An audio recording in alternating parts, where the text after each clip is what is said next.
எதிர்க்கட்சி தலைவர் எடப்பாடியார் பிரச்சாரங்கள் போற இடத்துல ஃபுல்லாம் ஒரு வார்த்தையை உச்சரிக்கிறார். பாய் பாய் ஸ்டாலின் அப்படிங்கிற வார்த்தை உச்சரிக்கிறாரு.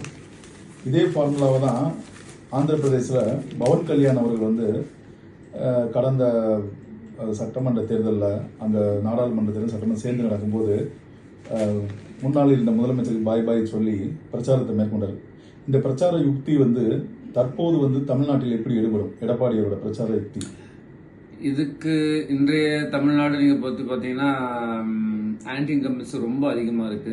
இதுக்கு நீங்க பை பை அப்படிங்கிற நீங்க ஒரு வாசகத்தை நீங்க கொண்டு வரணும்.